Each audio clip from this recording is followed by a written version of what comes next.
I am Dr. Vinod Kumar. I welcome all of you in the VK Scholar Education Digital Learning Initiative. In this video, I will discuss with you multiple choice question in the subject of financial management, and the question paper is of December 2012, paper second.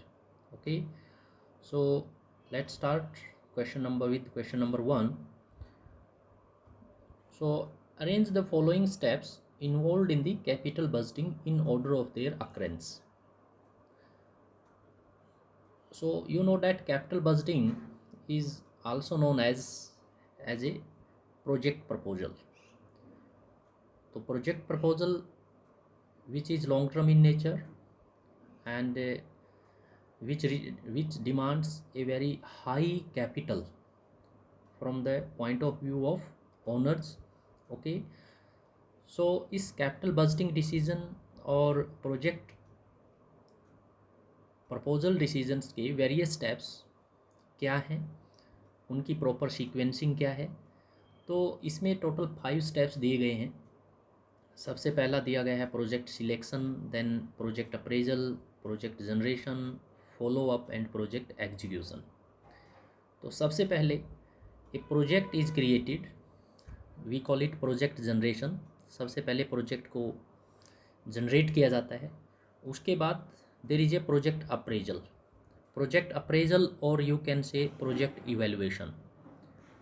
और project evaluation के लिए दो तरह के approaches हम consider करते हैं, एक time value of money based approaches और दूसरा होता है ट्रेडिशनल अप्रोचेज। अगर आप time value of money based approaches की बात करते हैं तो सबसे पहले NPV, second is IRR, third one is profitability index ratio, and fourth one is net terminal method. In the classical approaches there are ARR and payback period. Okay, so a project is evaluated by using one or more techniques, and then a project is selected. Okay, तो project is selected, उसके बाद project is execution या project is implemented, and finally there is a follow up. Okay, तो the first step is project generation, second step is project appraisal, third is the project selection, fourth is the project execution, and fifth is the follow up. Okay, so the correct answer is code second. Okay, next is which method does not consider time value of money. One is NPV, second is internal rate of return, third one is average rate of return, and fourth one is profitability index. Okay, so ARR method is not based on time value of money concept. ARR method के अलावा there is another method जिसको हम पे back period बोलते हैं। तो both ARR and payback period are traditional और classical methods of capital budgeting. Both methods are used to appraise या to evaluate the capital budgeting decision. Time value of money based technique is NPV, IRR, net terminal value method, and profitability index, or another name is benefit cost ratio. Okay, so the correct answer is option 3. Next question is which formula is used to measure the degree of operating leverage. Okay, so contribution divided by EBIT, contribution divided by EBIT is the correct formula to measure the degree of operating leverage. The operating leverage is caused by presence of fixed operating expenses in a business. So degree of operating leverage is calculated as contribution divided by EBIT. And how contribution is obtained? Sales minus variable cost result into contribution. Contribution minus fixed operating cost result is EBIT. Okay, So EBIT is an independent variable and contribution is a dependent variable. So contribution divided by EBIT is used to measure degree of operating leverage. If there is no fixed operating cost in a business, so there will be no operating leverage.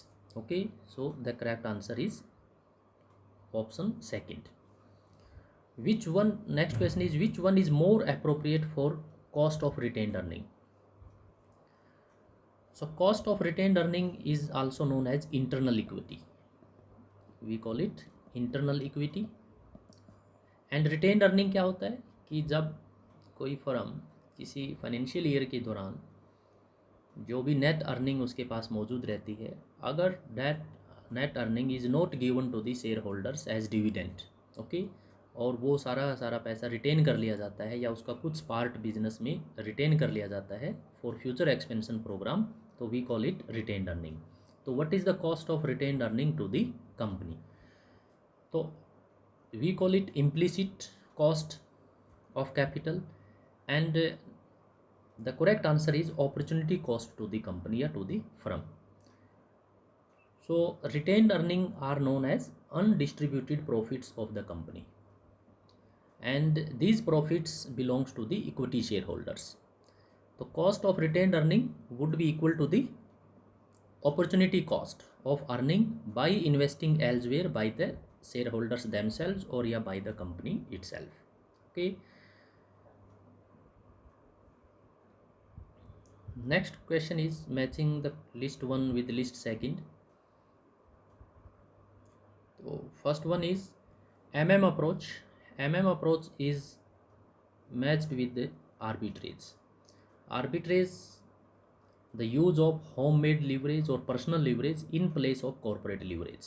Okay, and this is the homemade leverage is the central point in the MM approach. Net operating income approach is one of important approach of capital structure decisions. Okay, and this approach says that capital structure is irrelevant to the value of the firm. Short term money market instrument, so commercial paper is a short term money market instrument, and factoring is a source of working capital finance. Okay, तो explanation देखिए. MM approach considers the arbitrage process with reference to the valuation of a company in terms of two firms. दो कंपनियां ऐसी हैं जो बिल्कुल similar हैं in every respect, but both firms different in one point, और वो पॉइंट क्या है? लीवरेज. उसका मतलब है कि एक फर्म अनलीवर्ड कंपनी है जो इक्विटी कैपिटल यूज करती है और दूसरी फर्म अपने कैपिटल स्ट्रक्चर में लीवरेज का यूज करती है.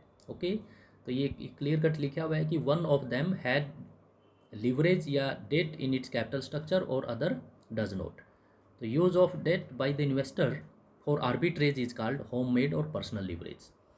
Net operating income approach given by David Durant concludes that capital structure of a company is irrelevant to the value of the firm. Okay, and the diagram of net operating income approach is this. This is KD, this is KO, and this is cost of equity. Use of leverage increases the risk of equity shareholders. Commercial papers are short-term unsecured promissory notes as well as a money market instruments used by a company that has high credit rating or standing in the market. Okay, next is factoring is a main source of working capital management or financing. So it provides resources to finance receivables as well as facilitates the collection of receivables. For example, suppose State Bank of India is working as a factor through its SBI Factors Limited. SBI Factors Limited is a subsidiary of State Bank of India. Okay, suppose there is a ABC Limited. So ABC Limited receivables are transferred to the SBI Factor. Okay, and SBI Factor will provide a certain percentage of receivables as cash or money to the ABC Limited. Okay, so we are considering factoring as a main source of working capital finance. Okay, so thank you very much.